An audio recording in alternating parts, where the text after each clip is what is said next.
Welcome back to the arena in San Juan. We're tied at 1 set apiece. LaSalle winning set number 2, while UST, of course, winning set number 1. Let's take a look at some of the highlights, the handiwork of LaSalle in order to get set number 2.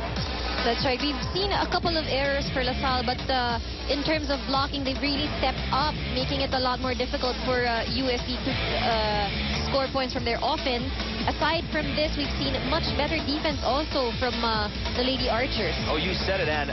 I mean, in the first set, it was UST showing defensive tenacity, but in set number 2, it seems like LaSalle, showed the form that made them champions in season 71. And it paid off in set number 2. That's correct. But we'll have to see now that in terms of sets, they're tied at 1 each. We'll see here in the third set kung sino bang babawi dito sa dalawang teams. Although we know very well that LaSalle is our defending champion, but in the recent off-season tournament that they've had, it was actually UST winning over LaSalle in straight sets. So, tit for tat between these two teams as you look at the stats of set number 2. In terms of attacks, it's UST scoring more points with 13 attack points as compared to only 10 of LaSalle, 2 block points for UST as compared to 4 of DLSU. And in terms of unforced errors, we have 8 for UST and only 5 for LaSalle.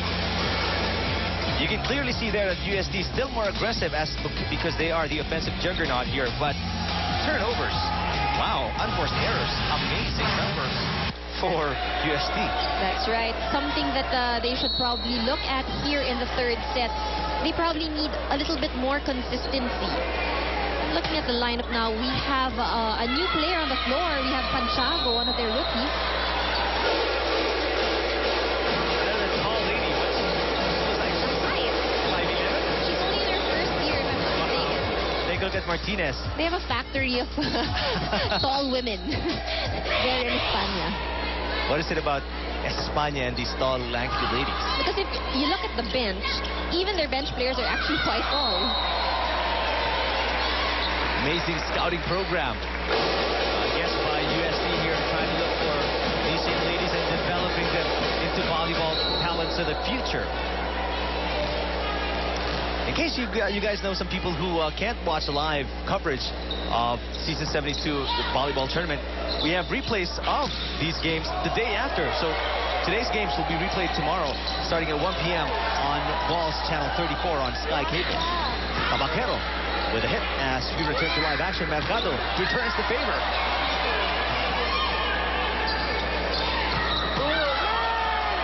Wow. Tough, violent, strong rally we have between these two teams.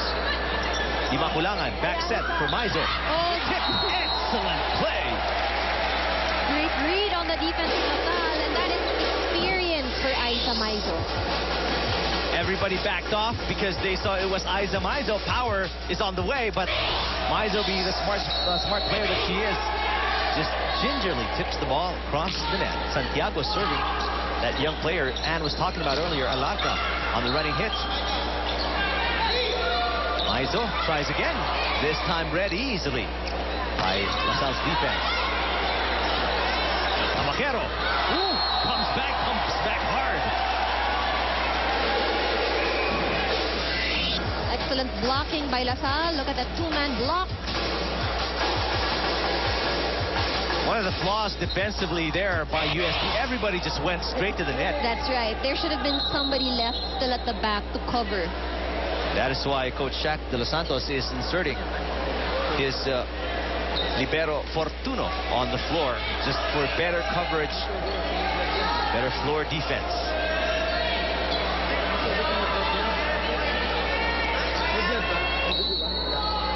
2-all and 1 set apiece between the defending champs, De La Salle University Lady Spikers and University of Santo Tomas Tigresses. Jack Alarca too strong on that serve of 3 points for UST. What is also very impressive about UST and is the fact that even though they lost, and they're great players from 2-3 years ago. They never became irrelevant in the volleyball season. They just fell maybe 4th seed, 3rd seed.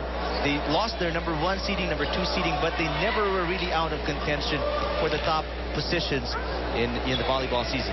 But, you know, I think it's also a matter of the composition of the team. Each year, even if somebody is going to graduate, they still have some people left that they are actually training to replace these people. So there is a rebuilding phase, but you wouldn't say that they are weak. Because they're still there. The skills are still there. They have a good mix inside the court, a mix of veterans and the new ones. 13 straight championships. I mean, 13 championships, not straight, of course, for UST. Their last was in 2007, while 5 championships, 3 straight for De La Salle. And they are, of course, in their title defense here in the 72nd season.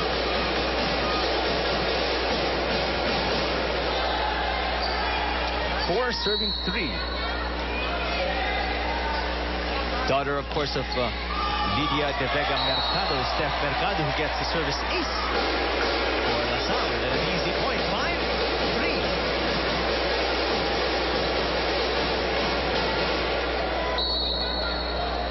One of the few service reception errors, or rather not an error, but a service ace. No attempt on the side of UST. Larka from the back row. Imakulangan to Maizo. Excellent defense there by La Salle. They have been going twice to Alarca already from the back row. Oh! Cruz, this is going to be a free ball. That is too low.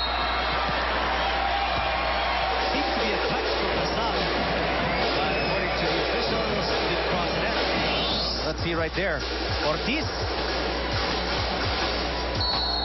Was there a touch on Seems like there was. either of the La Salle players?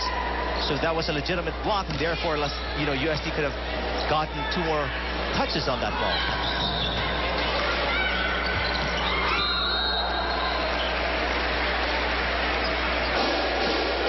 You're a little player, definitely might. And Ortiz, Maizo showing it.